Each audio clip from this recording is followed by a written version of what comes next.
I got married recently, and I don't miss dating at all, I'll be honest with you. I had a long-time girlfriend, actually, and we'd known each other a long time, too. We met at asthma camp.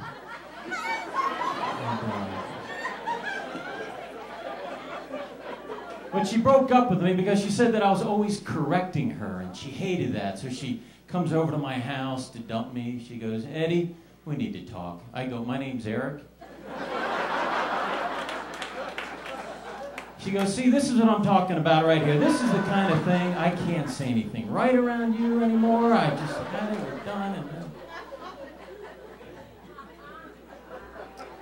my wife and I have a lot in common, which is great. We love music. We went to see a Hall & Oates tribute band.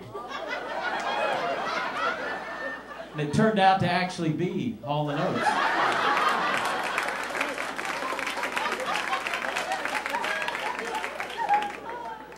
She said she married me because I have a lot of qualities that she loved. Like, I love to cook and clean. I love to lose arguments. Had, that thing there, which is great. I love to put like 20 pillows on the bed, too. I love that. Just stack them all up so we can take them all off and put them all back on and take them all off and put them all back on and take them all off and put them every night, take them all off, every morning, all back on. Put them all over the couch so we can't sit there. Oh, I invented that. I invented that move. That's why we have this thing. I love to rearrange furniture for no apparent reason, too. That's that connection, which is what she loves. And I love to sleep on the very edge of the bed, too. I'll hang on to the side, sleep there. I don't care. I don't need blankets or pillows. She keeps all of that, which makes me happy. She just tosses me a hanky, maybe, flips me a doily. That's really all I need, which works out. I'll sleep down there at the foot of the bed, so she puts your cold feet right up there. I just keep those nice and warm. I love that. I do. So. I do. I don't need much room at all. I don't. 4 or 5 inches is enough for me, which is great. Luckily, that's enough for her, too. Well,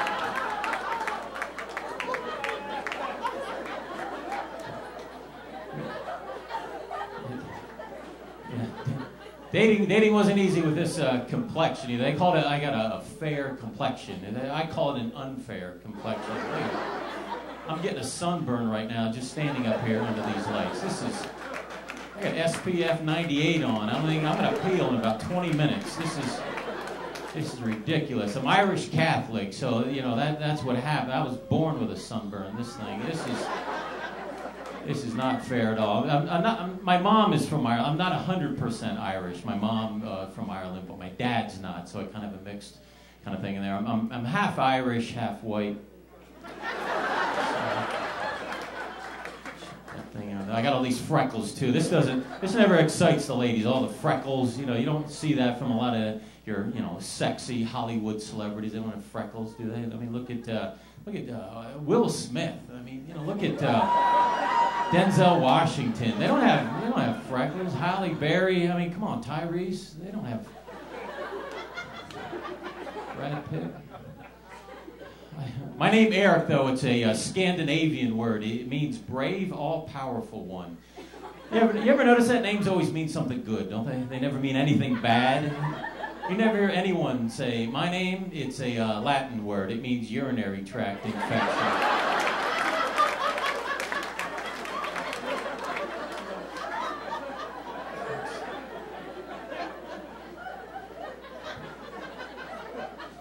We have a theme for all the street names in my neighborhood. All the streets are named after nuts. Like we have Hazelnut Avenue, Walnut Street, and we live on Paula Abdul Court.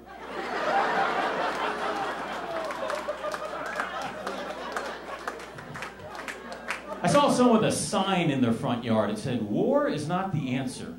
And I'm a thinker. I'm like, well, that depends on what the question is. Because, you know, if the question is, what does W-A-R spell?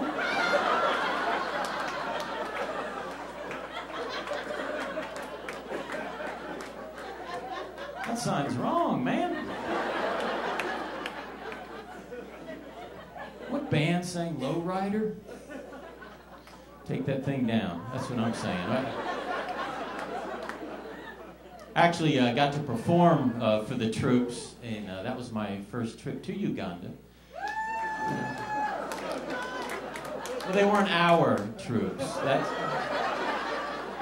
Why would they send me there if none of our guys are there? That made no sense to me whatsoever. I don't know if a Ugandan comedian came here and performed, but anyway, the Ugandan rebels thought I was very funny, though. So that was good. It worked out, so I'm going to go back. Next revolution, if they email me. I just incorporated myself to them. Now, Eric Hunter Entertainment Incorporated. But it turns out I'm a non-profit organization.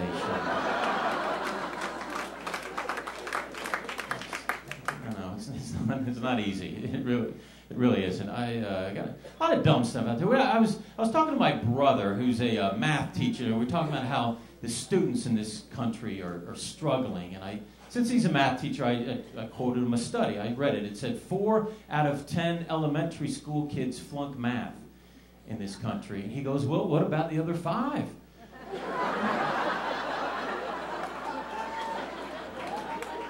Maybe they're way up here, you know what I mean? Maybe these kids are excelling. Yeah, sit down. I was a philosophy major in college. That was a wasted time. When I graduated, there was not one philosophy firm hiring.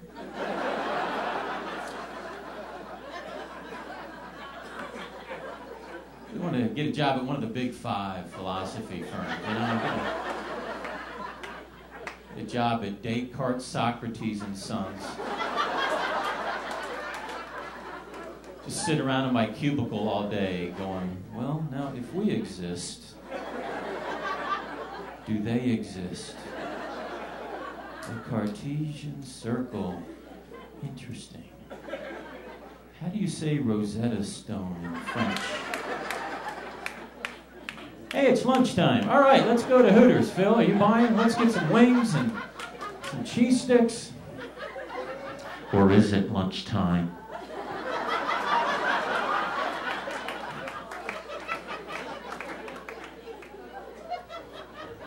I got some dumb friends, too. These guys, one of my buddies, never went to college. He was too lazy, too dumb to ever go to college. So after he finished high school, he was homeschooled.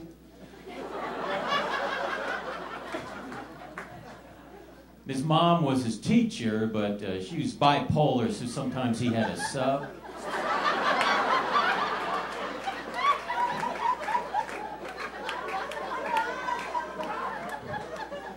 My buddy Kevin, he's an idiot. He's reproducing, which is scary. If you're an idiot, don't reproduce. Please do not do what my friend did. He shouldn't be having kids. He shouldn't be in charge of little ones. My buddy Kevin, he's got a newborn son named Steve Jr.